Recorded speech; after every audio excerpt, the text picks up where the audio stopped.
नमस्कार स्टूडेंट्स, वापस हम कालिदास की ओर आगे बढ़ रहे हैं और विद्योत्तमा ने अपने महल के दरवाजे कालिदास विद्वान के लिए खोल दिए हैं। तो उन्होंने जो जो कहानियाँ या कविताएं सुनाई, इससे प्रभावित होकर विद्योत्तमा बहुत ही खुश हो गई। कपाट दरवाजे खोल दिए गए। किसके लिए दरवाजे खोल दिए गए? महाकवि कालिदास के लिए, क्योंकि अब वो विद्वान है, मूर्ख नहीं है बच्चों। कालिदास को हर क्षेत्र का गहरा अनुभव था और कालिदास को हर क्षेत्र का बहुत ही गहरा अनुभव था, बहुत ही गहन ज्ञान था, ढेर सारा ज्ञान था। प्रकृति का जैसा वर्णन उनके साहित्य में मिलता है, वैसा कहीं नहीं मिलता। प्रकृति के रूप में देखा जाए तो उसका वर्णन, प्रकृति का वर्णन उसकी रचनाओं में मिलता है, ऐसी रचना कहीं और कभी नहीं मिलती। उन्हें प्रकृति के बिना मनुष्य जीवन अधूरा दिखाई पड़ता था और सचमुच प्रकृति के साथ जुड़े रहने के लिए मनुष्य आज बहुत ही कोशिश कर रहा है। हमारे घरों में भी हम फूल पौधे लगा रहे हैं, बट इम्पॉसिबल है। प्रकृति से हमें जुड़े रहना चाहिए, जुड़े रहते हैं और जुड़े रहेंगे, रहते हैं और रहेंगे, है कि नहीं? प्रकृति बिना मानव जीवन कुछ भी नहीं है, असंभव है बच्चों। कब तक वो अकेला जिएगा? और कालिदास की उपमाएं विश्व विख्यात है और उनकी उपमाएं यानी कि जो विशेषण दिए हैं, कोई भी चीज वस्तु के लिए उसने जो एडजेक्टिव दिए हैं, विशेषण दिए, बेहतरीन है, विख्यात है, विश्व में फेमस है। उनकी कोई तुलना नहीं कर सकता, कंपेयर कोई नहीं कर सकता, उसका कोई जोड़ नहीं। महाकवि कालिदास का कोई जोड़ नहीं। चरित्र चित्रण में भी महाकवि कालिदास की तुलना नहीं की जा सकती और सुंदर बढ़िया सी रचनाओं में भी चरित्र चित्रण की बातें आती है। चरित्र, किसी कैरेक्टर के बारे में अगर लिखना हो तो कवि कालिदास से बेहतरीन कोई नहीं लिख सकता, कवि कालिदास की बरोबरी कोई नहीं कर सकता और बहुत ही बेहतरीन वे थे कवि कालिदास, उसकी कोई बराबरी नहीं कर सकता। उसके शास्त्रों में पात्रों का व्यक्तित्व अपनापन के लिए रहता है, हर बात बड़ी ही स्वाभाविकता से उपस्थित होती है। कालिदास अपने काव्य तथा नाटक के द्वारा बार बार यही बताना चाहते हैं कि राजा प्रजा का शासक ही नहीं, उसका रक्षक भी और पिता भी है। और इस प्रकार ढेर सारी बातें उन्होंने बहुत ही बढ़िया तरीकों से बताई है। राजा सिर्फ वो प्रजा का शासक नहीं, बल्कि प्रजा के लिए वो पिता भी है, सब कुछ है। और इस प्रकार की प्रेम भरी बातें, न्यायिक बातें वो करता था सभी लेखन सामग्री में, तो उसकी बरोबरी कोई नहीं कर सकता था। उतना ज्ञान था उसे कि न पूछो, है कि नहीं? कालिदास अपने नाटक तथा काव्य तथा नाटक के द्वारा बार बार यही बताना चाहते हैं, नाटक द्वारा और नाटक के साथ साथ यही बताना चाहते हैं कि ये राजा वाली बात आप लोग सीख गए कि राजा सिर्फ प्रजा का शासक नहीं होता, शासन करना ये सिर्फ बात नहीं है, साथ साथ में प्रजा के पिता भी होना पड़ता है। सभी लोगों को, छोटे बड़े कोई भी हो, उसे सब को न्याय देना पड़ता है। इसीलिए उसने बहुत बढ़िया बातें बताई थी। और उन दिनों समाज में नारी का स्थान बहुत क्या था, इस बात का पता भी हमें कवि कालिदास की रचनाओं से भी मिलता है। और उस समय में नारी का स्थान कितना ऊंचा था, किस प्रकार नारी के साथ व्यवहार करते थे, नारी कितनी चतुर और कितनी प्रवीण कुशल थी, इस बात का भी हमें पता चलता है। तो बच्चों, ये कालिदास की रचनाओं में यह सभी प्रकार की बातें हमें जानने को मिलती है। समाज में नारी को सम्मान और श्रद्धा की दृष्टि से देखा जाता था और उसे नृत्य, संगीत, चित्रकला आदि की शिक्षा दी जाती थी। और उस समय नारी को बेहतरीन बनाने के लिए संगीत की कला, सभी प्रकार की कलाओं का ज्ञान दिया जाता था, चित्रकला का भी ज्ञान दिया जाता था। तो बच्चों, ये उस समय की बात है, उसी समय से नारी बहुत ही बेहतरीन बनती आई है कि नहीं? उससे पहले भी। और महाकवि कालिदास के माना जाए तो 7 प्रमुख ग्रंथ हैं।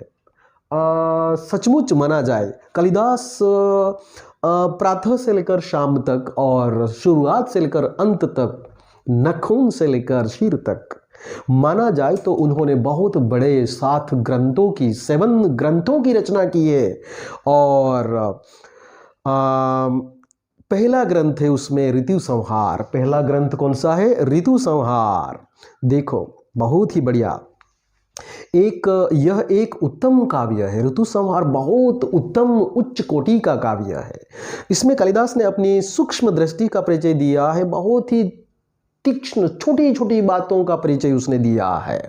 ऋतुओं का तथा प्रकृति का जितना सुंदर चित्रण काव्यों में है उतना कालिदास के अन्य ग्रंथों में नहीं है। और ये ऋतु संहार की रचना की और बेहतरीन रचना की, साथ साथ में ऋतु संहार के साथ साथ में एक एक कांड का वर्णन मिलता है। ऐसा वर्णन और कहीं नहीं दिखाई पड़ता है कि नहीं।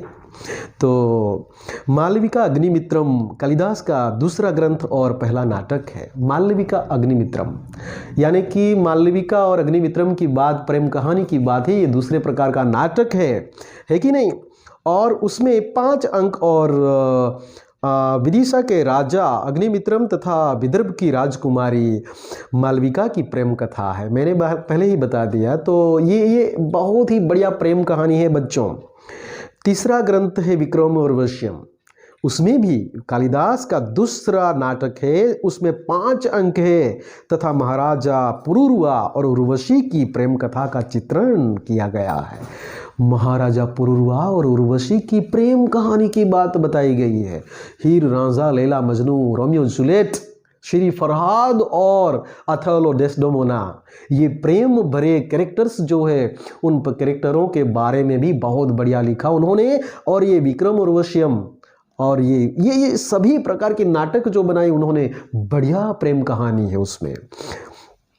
और उसके बाद तारकासुर, उसके द्वारा तारकासुर के वध तक की कथा का वर्णन है। और विक्रम उर्वश्यम शिव पार्वती की कुमार संभवम की बात है।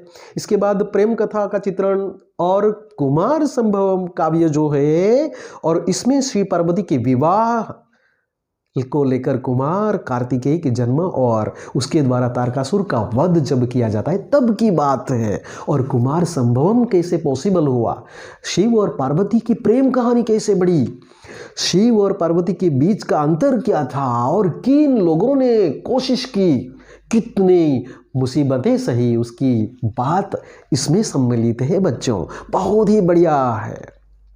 इसके बाद मेघदूत कालिदास का 5वां ग्रंथ है, वह भी एक खंड काव्य है, खंडों में बांटा गया। और इसके शुरू में कालिदास ने बादल को दूत बनाकर कुबेर की नगरी अलकापुरी तक मार्ग बताया है। और मैंने बताया था पहले, मैसेंजर बनकर किस प्रकार वो प्रेम की भाषा बोलता है और किस प्रकार प्रेम की बातें बनाकर या तो बातें करते करते करते बारिश हो जाती है उसकी बात अलकापुरी नगरी तक, वहां तक की पूरी कहानी उसमें सम्मिलित है। कालिदास ने पूरा मार्ग बताया है उसे कि यहाँ से तुम वहाँ जाओ, वहाँ से किस प्रकार जाओगे, उसकी सभी प्रकार की बातें, प्रेम भरी बातें उसमें हुई है। इसके उत्तरार्ध में यक्ष ने अपनी विरहणी का प्रिया को पहचाने के उपाय मेघ को बताएं और अपना संदेश दिया है। विरहणी का, जो स्त्रियां जिसका पति अभी अभी शादी हुई है और दूर विदेश में कुछ कमाने के लिए जाता है, उसकी याद में जब ठंडी ठंडी बारिश होती है और पपीहा बोलने लगता है, कोयल कू कू करती है, मोर टहुकार करके नृत्य करता है, ऐसी स्थिति में प्रियतमा को प्रियतम की याद आती है। तो जो विरह है, दुख है, उसके बगैर जो दुख सहन करती है उसकी बात उसमें बताई है। इस काव्य में वर्षा काल और विरह का वर्णन हमें बहुत ही खूब निखरा है, उसने बताया है। इसमें भारत के भूगोल की भी अच्छी जानकारी दी गई है। और इस प्रकार मेघदूतम बहुत ही बढ़िया काव्य रचना है और उसमें ये हिंदुस्तान के भौगोलिक परिस्थितियों का भी ज्ञान हमें दिया गया है। और इसके बाद क्या है कि रघुवंश एक महाकाव्य है। कवि कालिदास ने रघुवंश की कथा कहने से पहले ही कह दिया है, कहाँ तो सूर्य से उत्पन्न हुआ यह वंश, कहाँ मोटी बुद्धि वाला। और शुरुआत में रघुवंश, रघुकुल रीति सदा चली आई, प्राण जाए पर वचन न जाए। ये रघुकुल, रघुवंश के बारे में भी उन्होंने बहुत ही बढ़िया बात बता दी है। देखो, सूर्य की बात उत्पन्न हुआ, सूर्य जब से उत्पन्न हुआ होगा तभी से रघुवंश चला रहा सूर्यपुत्र। आप लोग जानते हैं कर्ण, लेकिन यहाँ रामचंद्र की भी बात आती है, रघुवंश में ये सब बातें होती है। तो मैं इस तिनकों से बनी छोटी छोटी नाव लेकर अपार समृद्धि के पार करने की बात, अपार समुद्री को पार करने की बात सोच रहा हूँ। सूर्यवंश के विलोप दिलीप से लेकर कुश तक के उनके अनेक उत्तराधिकारियों तक की कथा उसमें रघुवंश से सम्मिलित की गई है। तो बच्चों, रघुवंश इतना बड़ा लेख है, बहुत ही बड़ा काव्य के रूप में उन्होंने लिखा है। और कुश तक, लव कुश तक, राइट, वहाँ तक की कहानियाँ सम्मिलित की गई है उसमें।